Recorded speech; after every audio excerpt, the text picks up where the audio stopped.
தமிழ்நாடு முஸ்லிம் முன்னேற்றக் கழகம் வருகிற 22ஆம் தேதி சென்னையில் அமைந்திருக்கின்ற ரிசர்வ் வங்கி முன்பாக மாலை 4 மணிக்கு முற்றுகை போராட்டத்தை தலைவர் பேராசிரியர் ஜவஹர்லாலுடைய தலைமையில் நடைபெற இருக்கின்றது. இந்த போராட்டத்தில் செங்கல்பட்டு மாவட்டம், காஞ்சிபுரம் மாவட்டம் இணைந்து ஆயிரக்கணக்கான மக்களை ஒன்று திரட்டுவதென்று காஞ்சி, செங்கல்பட்டு வடக்கு மாவட்டம் செயற்குழுவில் தீர்மானம் நிறைவேற்றப்பட்டிருக்கின்றது.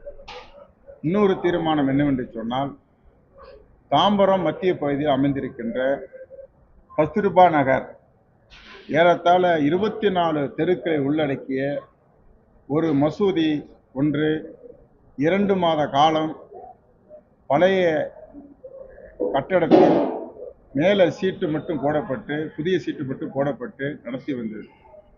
இதை பொறுக்க முடியாத சமூக விரோதிகள் டபுள் டாக்மெண்ட் பக்கத்தில் இருக்கக்கூடிய அந்த பகுதியில் பொலிட்டிக்கல் பிள்ளையார், பாரதிய ஜனதா கட்சியும் இந்து முன்னணியும் பயன்படுத்துகிற அரசியல் பிள்ளையாரை கொண்டு வந்து அங்கே வைத்து பதட்டத்தை ஏற்படுத்தினார்கள். தொழுகக்கூடிய இடத்தில் அருகாமையில் ஒரே சவர் பக்கத்தில் வாங்கு சொல்லும்போது அவர்களும் ஜெய் ஸ்ரீராம் என்று கோஷமிட்டு, ஜெய் ஜெய் ஸ்ரீராம் என்று கோஷமிட்டு ஒரு பதட்டத்தை ஏற்படுத்தினார்கள். உடனடியாக இங்கே இருக்கக்கூடிய பகுதி இஸ்லாமிய மக்கள், அனைத்து சமூக மக்களும் மாமண்ட உறுப்பினர் என்ற அடிப்படை எனக்கு தகவல் கொடுத்தார்கள்.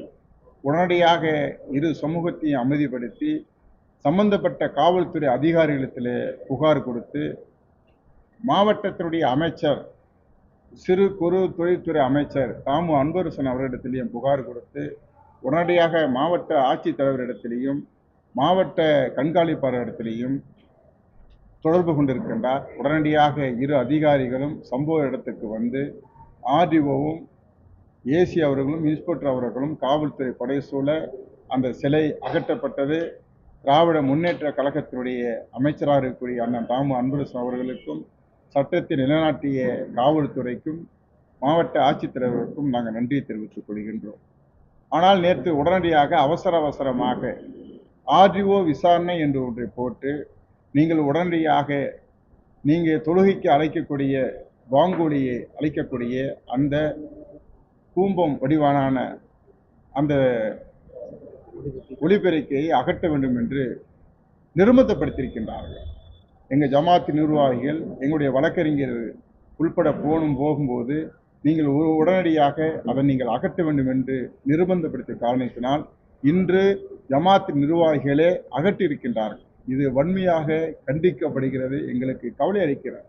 நாம் உத்தரப்பிரதேசத்தில் வாழ்கின்றோமா அல்லது தமிழ்நாட்டில் வாழ்கின்றோமான ஒரு அச்சம் இங்கே இருக்கக்கூடிய இஸ்லாமிய மக்களுக்கு ஏற்பட்டு இருக்கின்றது. உடனடியாக தமிழ்நாட்டுடைய முதலமைச்சர், திராவிட மாடல் ஆட்சி நடத்தக்கூடிய முதலமைச்சர், நாங்கள் நேசிக்கக்கூடிய முதலமைச்சர், இந்த ஆட்சி மீண்டும் தமிழகத்தில் நிலைநாட்டப்பட வேண்டும், சமூக நீதி நிலைநாட்டப்பட வேண்டும் என்று ஆசைப்படுகிற எங்களுக்கு நியாயத்தை வழங்குமாய் நாங்கள் இந்த செயற்குழு மூலியமாக வேண்டுகோள் விடுக்கின்றோம். இதை தமிழ்நாட்டு முதலமைச்சர் செய்ய வேண்டும் என்று கோரிக்கை வைக்கின்றோம். தமிழ்நாடு முஸ்லிம் முன்னேற்ற கழகத்தின் சார்பாகவும் தாம்பரம் தொகுதியில் இருக்கக்கூடிய நேற்று 29 மசூதியினுடைய நிர்வாகிகள் ஒன்று கூடி மாண்புமிகு தமிழ்நாட்டு முதலமைச்சருக்கு கடிதம் எழுதுகின்றார்கள். இந்த கடிதத்துக்கு நல்ல பதில் வரும் என்று எதிர்பார்க்கின்றோம்.